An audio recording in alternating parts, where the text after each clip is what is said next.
الرحیم او بعدم ضرورت خلافها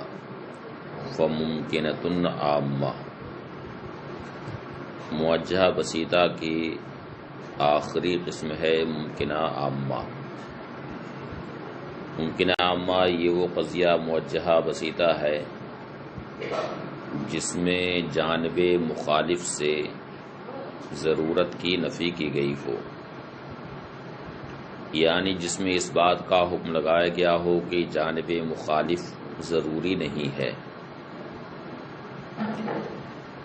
یعنی قضیہ میں جو حکم مذکور ہے، مثلاً حکم ایجابی مذکور ہے تو اس کا جانب مخالف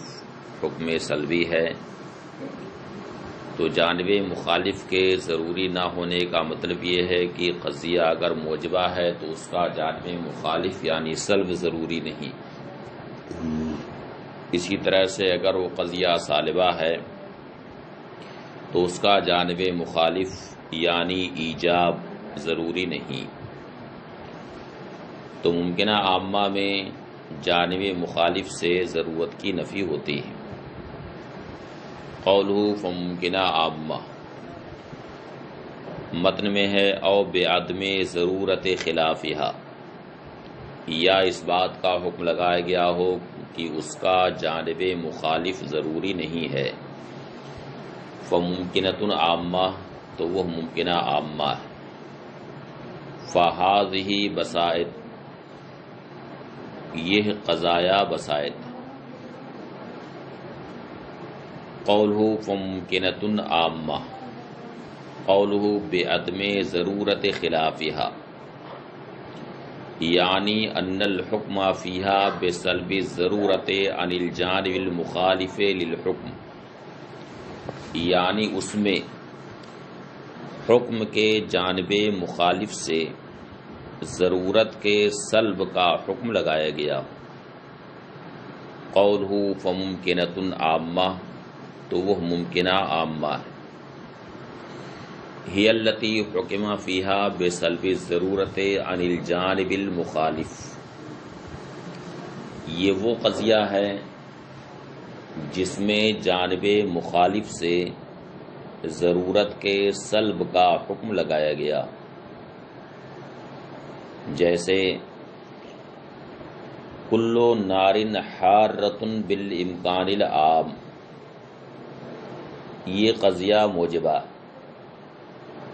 جانب مخالف یہاں پر سلب ہے۔ قضیہ موجبہ کا مطلب یہ ہے کہ ہر آگ امکان عام کے طور پر گرم ہے، اس کا جانب مخالف ہے گرم نہ ہونا، اور اسی سے ضرورت کا سلب کیا گیا ہے،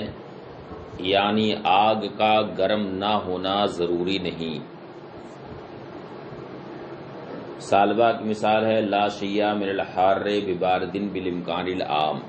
کوئی بھی حار بارد نہیں امکان عام کے طور پر۔ تو یہاں پر قضیہ سالبہ ہے جس کا جانب مخالف ایجاب ہے، یعنی حار کا بارد ہونا یہ ہے جانب مخالف، اور وہی ضروری نہیں ہے، اسی سے ضرورت کا سلب کیا گیا۔ فقد حکم فی المثال الاول ان سلب الحرارۃ عن النار لیس بضروری، تو پہلی مثال میں اس بات کا حکم لگایا گیا کہ آگ سے حرارت کا سلب ضروری نہیں۔ وفی الثانی ان ایجاب البرودۃ للحار لیس بضروری، اور دوسری مثال میں اس بات کا حکم لگایا گیا کہ حار کے لیے برودت کا ایجاب ضروری نہیں۔ وَإِنَّمَا سُمِّيَتْ مُمْكِنَةً، اس قضیہ کا نام ممکنہ کیوں رکھا گیا؟ تو وجہ تسمیہ ظاہر ہے لاشتمالها علی معنی الامکان، اس لیے کہ یہ معنی امکان پر مشتمل ہے۔ و عامہ، اور عامہ نام اس وجہ سے رکھا گیا لکونہا عامہ من الممکنۃ الخاصہ، اس وجہ سے کہ یہ ممکنہ خاصہ سے عام ہے، التی ستعرف فی المرکبات، جس کو آپ مرکبات میں جانیں گے۔ قولہ فہذہ بسائط، تو یہ بسائط، ای القضایا الثمان المذکورہ بسائط، یعنی یہ 8 قضایا جو مذکور ہوئے یہ بسائط،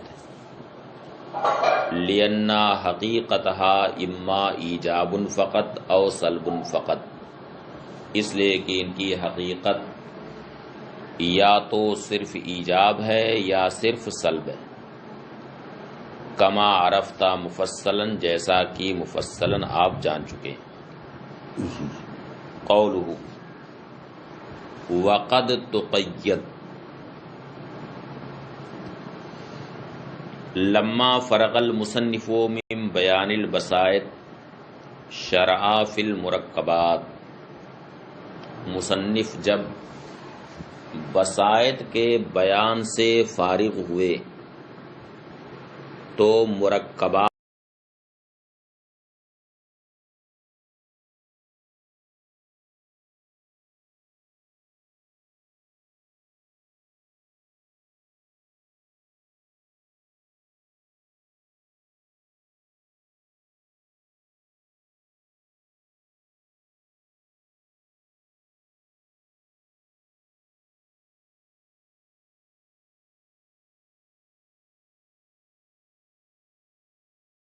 کا بیان شروع کیا، وہی بعینہا البسائط المذکورہ، مرکبات بھی بسائط ہی بعین ہی ہوتے ہیں، البتہ اتنا ہے کہ بسائط کو لا دوام ذاتی یا لا ضرورت ذاتی سے مقید کر دیا جاتا ہے تو وہی مرکبات پھر کہلاتے ہیں۔ تو مرکبات یہ در حقیقت بسائط ہی ہیں، بس اتنا ہے کہ ان بسائط میں لا دوام ذاتی یا لا ضرورت ذاتی کی قید لگ جاتی۔ قولہ وقد تقید، لما فرغ المصنف من بیان البسائط شرع فی المرکبات، جب مصنف بسائط کے بیان سے فارغ ہوئے تو مرکبات کا بیان شروع کیا، وہیا بعینہا البسائط المذکورہ، اور مرکبات بعینہی بسائط ہی ہوتے ہیں، المذکورہ جو مذکور ہوئے، لیکن مع تقییدہا باللا دوام الذاتی او اللا ضرورت الذاتیہ، لیکن بسائط کو لا دوام ذاتی یا لا ضرورت ذاتی سے مقید کر دیا جاتا ہے۔ لا دوام ذاتی سے مقید کرنے کے بعد وہی بسیطہ مرکبہ ہو جاتا ہے، اسی طرح سے لا ضرورت ذاتی سے بھی مقید کرنے کے بعد وہی بسیطہ مرکبہ ہو جاتا ہے۔ قولہ العامتان، متن کی عبارت ہے وقد تقید العامتان والوقتیتان المطلقتان باللا دوام الذاتی، یعنی مشروطہ عامہ اور عرفیہ عامہ کو، یہی دونوں عامہ ہیں، والوقتیتان المطلقتان، اور دونوں وقتیہ مطلقہ، یعنی وقتیہ مطلقہ اور منتشرہ مطلقہ، تقریباً یہاں دونوں کو وقتیتان کہا گیا، تو دونوں عامہ یعنی مشروطہ عامہ اور عرفیہ عامہ، اور دونوں وقتیہ مطلقہ یعنی وقتیہ مطلقہ اور منتشرہ مطلقہ، ان چاروں قضایا کو کبھی لا دوام ذاتی سے مقید کیا جاتا ہے، تو علی ترتیب انہیں مشروطہ خاصہ اور عرفیہ خاصہ اور وقتیہ اور منتشرہ کا نام دے دیا جاتا ہے۔ یعنی مشروطہ عامہ کو لادوام ذاتی سے مقید کیا جائے تو وہی مشروطہ خاصہ ہو جاتا ہے، عرفیہ عامہ کو لادوام ذاتی سے مقید کیا جائے تو وہی عرفیہ خاصہ ہو جاتا ہے، وقتیہ مطلقہ کو لادوام ذاتی سے مقید کیا جائے تو وہی وقتیہ ہو جاتا ہے، منتشرہ مطلقہ کو لادوام ذاتی سے مقید کیا جائے تو وہی منتشرہ ہو جاتا ہے۔ وقد تقید المطلقۃ العامہ باللا ضرورت ذاتیہ، مطلقہ عامہ کو بھی کبھی لا ضرورت ذاتی سے یا لادوام ذاتی سے مقید کیا جاتا ہے۔ اگر لا ضرورت ذاتی سے مقید کیا جائے تو وجودیہ لا ضروریہ ہے،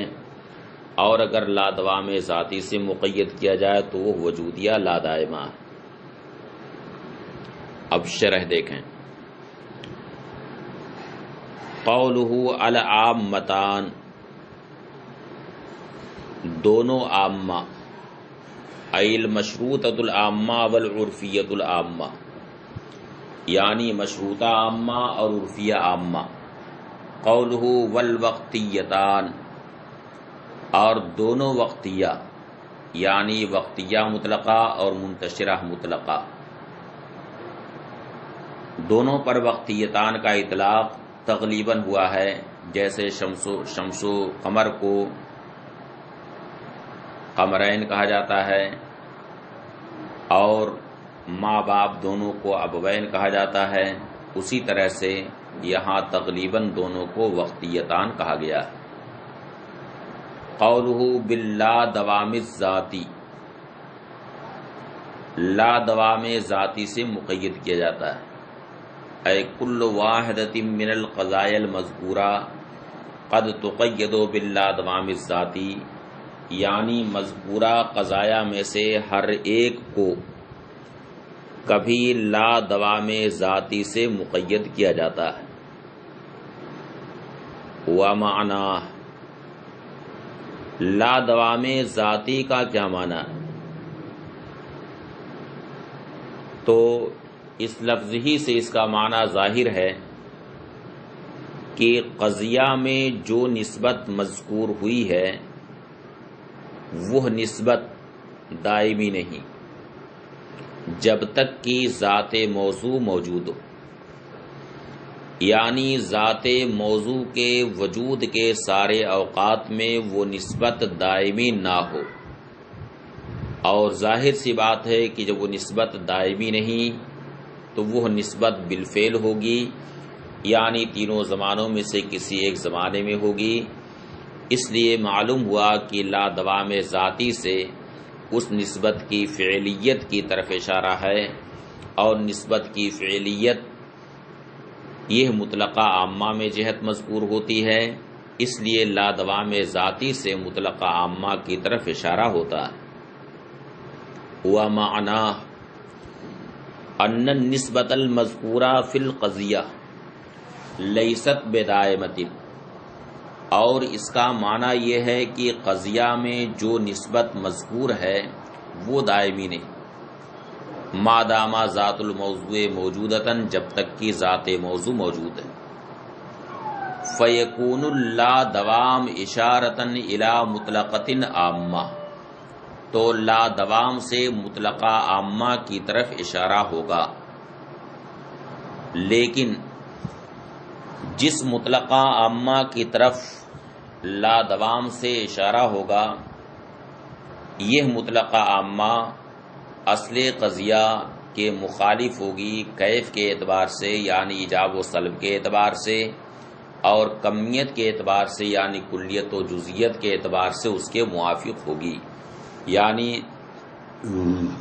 جس قضیہ کو لا دوام ذاتی سے مقید کیا گیا وہ قضیہ اور لا دوام ذاتی سے جس مطلقہ عامہ کی طرف اشارہ ہوگا اس میں، یعنی ان دونوں میں کمیت کے اعتبار سے تو اتحاد ہوگا، یعنی پہلا قضیہ اگر کلیہ ہے تو یہ بھی کلیہ ہوگا، وہ اگر جزیہ ہے تو یہ بھی جزیہ ہوگا، لیکن کیف کے اعتبار سے دونوں میں اختلاف ہوگا، یعنی پہلا قضیہ اگر موجبہ ہے تو اس سے مطلقہ عامہ سالبہ کی طرف اشارہ ہوگا،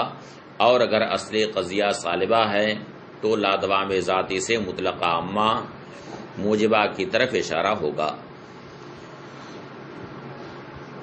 فیکون لا دوام اشارتن الی مطلقۃ عامہ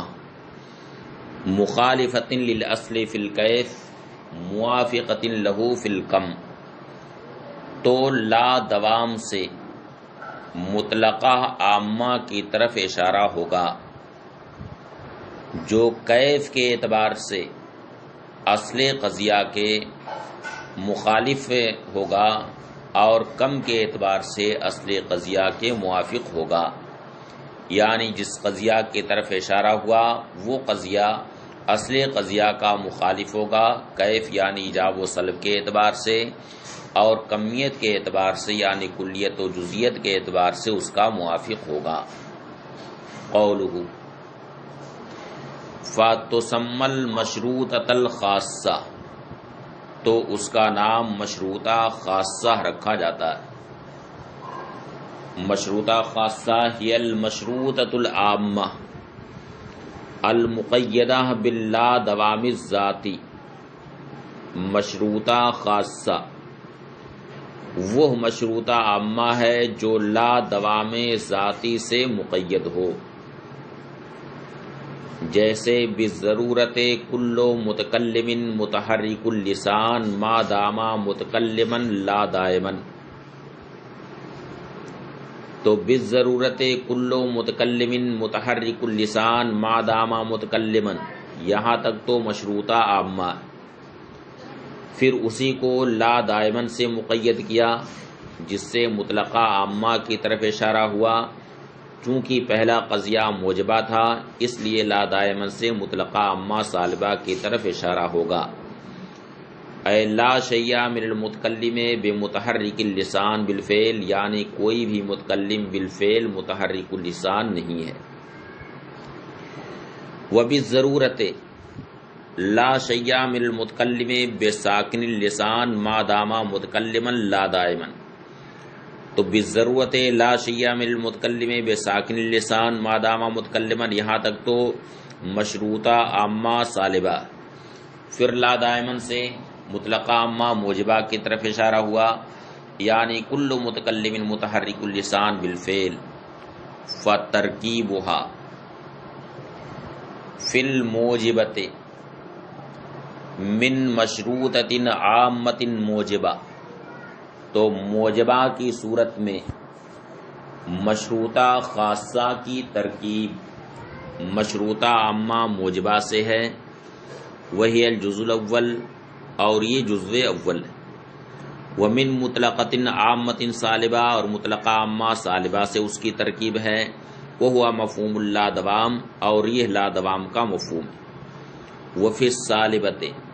من مشروطۃ عامۃ سالبہ، اور سالبہ کی صورت میں اس کی ترکیب مشروطہ عامہ سالبہ سے ہے، وہی الجزء الاول، اور وہ جزء اول ہے، اور مطلقہ عامہ موجبہ سے اس کی ترکیب ہے، وہی مفہوم اللا دوام، اور یہ لا دوام کا مفہوم ہے۔ ومن ہا ہنا تبین ان الاعتبار فی ایجاب القضیۃ المرکبہ وسلبها للجزء الاول، اور یہیں سے یہ بات ظاہر ہوئی کہ قضیہ مرکبہ کے ایجاب و سلب میں اعتبار جزو اول کا ہے۔ اصل میں قضیہ مرکبہ کی حقیقت ایجاب اور سلب دونوں سے مرکب ہوتی ہے، تو اب مسئلہ یہ ہے کہ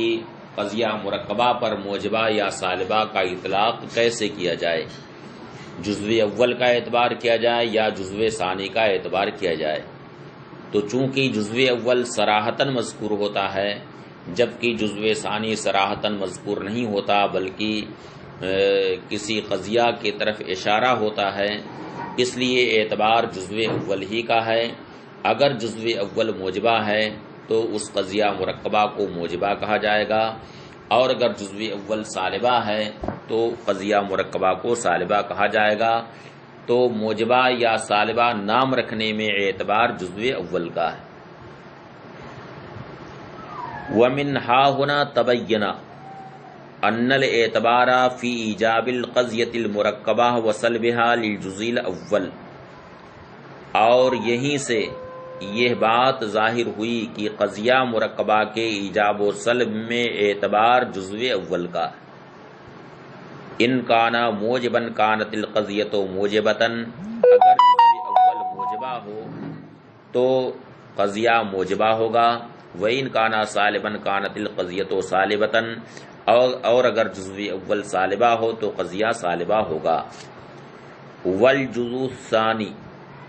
مخالف للاول فی الکیف، اور جزو ثانی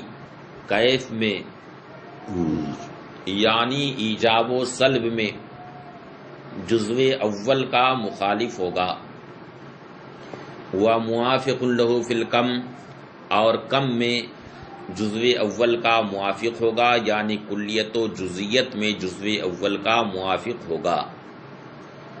وتسمیتها مشروطہ لاشتمالها علی المشروطۃ العامہ، اب وجہ تسمیہ مشروطہ خاصہ کی کیا ہے اس کو بیان کرتے ہیں۔ تو کہتے ہیں وَتَسْمِيَتُهَا مَشْرُوطَةً لِاشْتِمَالِهَا عَلَى الْمَشْرُوطَةِ الْعَامَّةِ، اس کا نام مشروطہ رکھا جانا اس وجہ سے ہے کہ یہ مشروطہ عامہ پر مشتمل ہے۔ وخاصہ،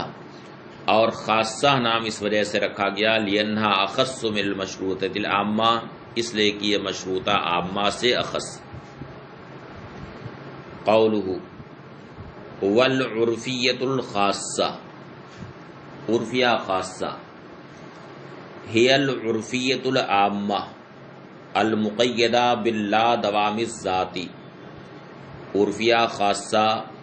وہ عرفیہ عامہ ہی ہے جو لا دوام ذاتی سے مقید ہو۔ ومثالها ایجابا وسلبا کما مر فی المشروطۃ الخاصہ، اور ایجاباً اور سلباً اس کی مثال وہی ہے جو مشروطہ خاصہ میں گزر چکی ہے۔ فرق اتنا ہے کہ مشروطہ میں بالضرورہ کی قید لگی ہوئی تھی، اور یہاں بالضرورہ کی جگہ بالدوام کی قید لگے گی، جیسا کہ مشروطہ عامہ اور عرفیہ عامہ کے بیان میں یہ بتایا جا چکا ہے۔ تو اب عرفیہ خاصہ کی ترکیب ایک عرفیہ عامہ سے ہوگی اور دوسرے مطلقہ عامہ سے ہوگی۔ وَمِثَالُهَا ایجاباً وسلباً کما مر فی المشروطۃ الخاصہ، اور ایجاباً اور سلباً اس کی مثال وہی ہے جو مشروطہ خاصہ میں گزر چکی۔ وَتَرْکِیبُهَا فی الموجبۃ من عرفیۃ عامۃ موجبہ، اور موجبہ ہمیں اس کی ترکیب عرفیہ عامہ موجبہ سے ہوگی، وہی الجزء الاول، اور یہ جزو اول۔ ومن مطلقۃ عامۃ صالبۃ، اور مطلقہ عامہ صالبہ سے اس کی ترکیب ہوگی، وہی مفہوم اللادوام، اور یہ لادوام کا مفہوم ہے۔ وفی الصالبۃ، اور صالبہ کی صورت میں یعنی جب عرفیہ خاصہ صالبہ تو اس صورت میں اس کی ترکیب عرفیہ عامہ صالبہ سے ہوگی، وہی الجزء الاول، اور یہ جزو اول۔ ومن مطلقۃ عامۃ موجبۃ، اور مطلقہ عامہ موجبہ سے اس کی ترکیب ہوگی، وہی مفہوم اللادوام، اور یہ لادوام کا مفہوم ہے، کما عرفتہ، جیسا کہ آپ جان چکے۔ تو اب اس کی بھی مثال بین ہی وہی ہے جو مشروطہ خاصہ کی مثال ہے، صرف اتنا تصرف کرنا ہے کہ ہاں بالضرورہ کی جگہ بالدوام لگا دینا۔ تو اب اس کی مثال ہوگی بالدوام کل متکلم متحرک اللسان ما دام متکلما لا دائما، تو بالدوام کل متکلم متحرک اللسان ما دام متکلما، یہاں تک تو عرفیہ عامہ ہے۔ اب اس کے بعد جب اس کو لا دائمن سے مقید کر دیا گیا، جس سے مطلقہ عامہ سالبہ کی طرف اشارہ ہوا، تو اب لا دائمن کا مطلب ہوا لا شیء من المتکلم بمتحرک اللسان بالفعل، یہ عرفیہ خاصہ موجبہ کی صورت ہوئی۔ اور جب عرفیہ خاصہ سالبہ ہو تو اس کی مثال ہوگی بالدوام لا شیء من المتکلم بساکن اللسان ما دام متکلما لا دائما، تو بالدوام لا شیء من المتکلم بساکن اللسان ما دام متکلما، یہاں تک عرفیہ عامہ سالبہ ہے۔ اب جب اسی کو لا دائمن سے مقید کر دیا تو اس سے مطلقہ عامہ موجبہ کی طرف اشارہ ہوا، یعنی کل متکلم متحرک اللسان بالفعل۔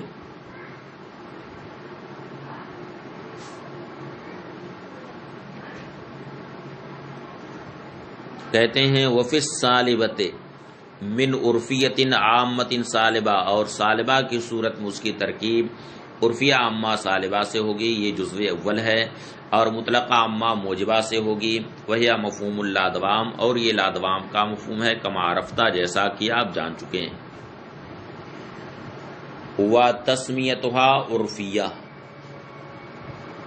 اب اس کی وجہ تسمیہ کیا ہے تو اس کو بیان کرتے ہیں۔ کہتے ہیں وتسمیتها عرفیۃ لاجتماعها علی العرفیۃ العامہ، اس کا عرفیہ نام رکھا جانا اس وجہ سے ہے کہ عرفیہ عامہ پر مشتمل، وخاصہ، اور خاصہ نام اس وجہ سے رکھا گیا لأنہا اخص منہا، اس لیے کہ یہ عرفیہ عامہ سے اخص، یعنی جو وجہ تسمیہ مشروطہ خاصہ کی بیان ہوئی ہے وہی وجہ تسمیہ عرفیہ خاصہ کی بھی ہے۔